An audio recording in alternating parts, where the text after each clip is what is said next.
ভাবুন তো সময়টা ১৯১৩ সাল। আপনি একদম নতুন ঝকঝকে গাড়ি চালিয়ে যাচ্ছেন শহরের পথ ধরে। কিন্তু হঠাৎ আপনার গাড়ির গতি কমতে শুরু করে। গাড়ির গ্যাস শেষ হয়ে এসেছে, কিন্তু তখনই চোখে পড়ে একটা অদ্ভুত দৃশ্য। সামনে পাম্পের মতো কিছু একটা, আর কিছু লোক গাড়ি থামিয়ে সেখানে দাঁড়িয়ে আছে। হ্যাঁ, এটাই ছিল পৃথিবীর প্রথম গ্যাস স্টেশন। আপনি ধীরে ধীরে গাড়ি নিয়ে এগিয়ে গেলেন, আর এক ব্যক্তি এসে কয়েক সেকেন্ডের মধ্যে আপনার গাড়িতে গ্যাস ভরে দিল। এত দ্রুত, এত সহজে, এ যেন কোনো জাদু সেই সময়ের পৃথিবীতে।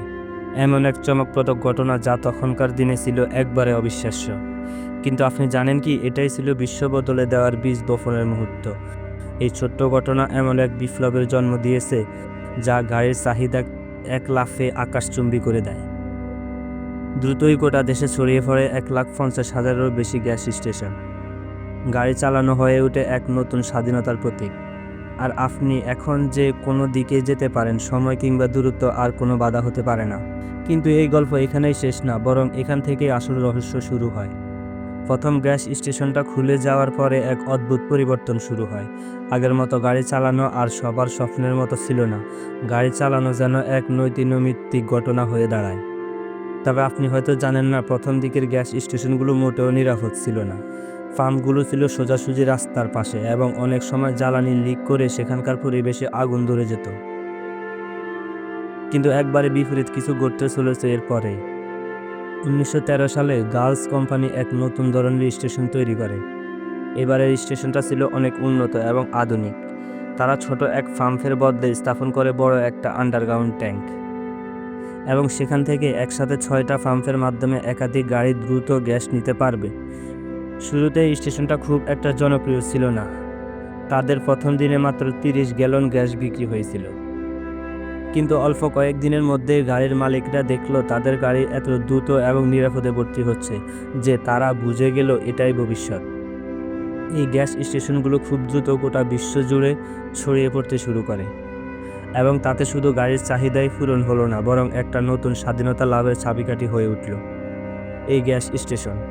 কিন্তু গল্প এখানেই শেষ হয়নি, আরও এক মহাবিপদ সামনে আসছে। ১৯২০ সালের দিকে আর এই ফার্মগুলো আর সেফ থাকলো না, আর তাদের পিছনে লুকিয়েছিল এক বিশাল সমস্যা। গাড়ি চালানোর জন্য গ্যাস ব্যবহার শুরু হলো একটা নতুন বিপদ মাথাচাড়া দিয়ে ওঠে। বেফার বা পাম্প গ্যাস। কারণ গ্যাসোলিনের ফ্ল্যাশ পয়েন্ট ছিল -40°C, যা হলো গ্যাসোলিন স্বাভাবিক তাপমাত্রাতেই আগুন ধরার মতো গ্যাস বা বেফার ছড়িয়ে দিতে শুরু করে। আর সেই বেফার যখন গ্যাস স্টেশনে জমে থাকতো, তখন একটা ছোট্ট স্পার্ক বা আগুনের শিখায় যথেষ্ট ছিল পুরো স্টেশনটাকে পুড়িয়ে ছাই করে দেওয়ার জন্য। আপনি হয়তো ভাবছেন, এই সমস্যা থেকে নিরাপত্তা কীভাবে নিশ্চিত হলো? ঠিক তখনই ইঞ্জিনিয়াররা এক নতুন সক্রিয় শাসক বাল্ব তৈরি করলেন। একটা ছোট্ট মেকানিক্যাল ফল্ট যা পাম্পের নলটাতে বসানো হতো, আর এই ফল্ট যখন গ্যাসের স্তর বাড়তে থাকতো তখন সক্রিয়ভাবেই গ্যাসের প্রবাহ বন্ধ করে দিত। এভাবেই অটো গ্যাস স্টেশনগুলো কিছুটা নিরাপদ হয়ে ওঠে। কিন্তু সেই সব গ্যাস স্টেশনগুলো তখনই পুরোপুরি নিরাপদ ছিল না, বিপদ তখনও ছিল। সেই পুরনো বেফার সমস্যা আরেকবার ঘুরে ফিরে আসে। এবার মূলত গ্যাস ট্যাঙ্কে জমে থাকা বেফার আবার নতুন ঝুঁকি তৈরি করছিল। কিন্তু এখানে একটা গুপ্ত সুরক্ষা ব্যবস্থা চালু হয়েছিল, যা অনেকেই জানতেন না। এভাবেই ১৯৪৭ সাল পার হয়ে গেছে। স্টেশনগুলো আর শুধু নিরাপদ ছিল না, বরং সাশ্রয়ী হয়ে উঠতে শুরু করছিল। সেই সময় স্টেশনের মালিকরা প্রতিযোগিতায় টিকে থাকার জন্য একটা নতুন ধারণা আনলেন: স্বয়ংক্রিয় পরিষেবা বা অটো সার্ভিস। হ্যাঁ, প্রথমবারের মতো গ্যাস স্টেশনগুলোতে কোনো কর্মচারী ছাড়াই নিজেরাই গ্যাস দিতে পারত গাড়ি চালকরা, এবং এর ফলে গ্যাসের দামও নাটকীয়ভাবে কমে যায়। এটা ছিল এক বিশাল সুবিধা। তবে এখানেও একটা বড় টুইস্ট ছিল। এই অটো সার্ভিস ছিল খুবই বিপজ্জনক, কারণ কাস্টমাররা এখন নিজেরাই গ্যাস নিচ্ছিলেন, কিন্তু তারা জানতেন না যে কখন তাদের ট্যাঙ্ক ভর্তি হয়ে যেত, ফলে গ্যাস মাটিতে পড়ে যেত, আর কখনো কখনো ভয়ানক দুর্ঘটনা ঘটত। ঠিক তখনই ইঞ্জিনিয়াররা এক নতুন সক্রিয় শাট অফ বাল্ব তৈরি করলেন।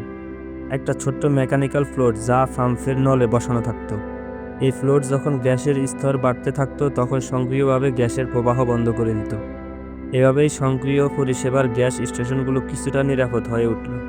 মূলত প্রথম দিকে গ্যাসগুলো ছিল একবারে সোজাসাপটা, একটা বাল্ব দিয়ে গ্যাস প্রবাহিত হতো। কিন্তু আজকের দিনে গ্যাস ফার্ম যে একটা মেকানিক্যাল শিল্প হয়ে দাঁড়িয়েছে সেটা হয়তো আপনি ভাবতেই পারবেন না।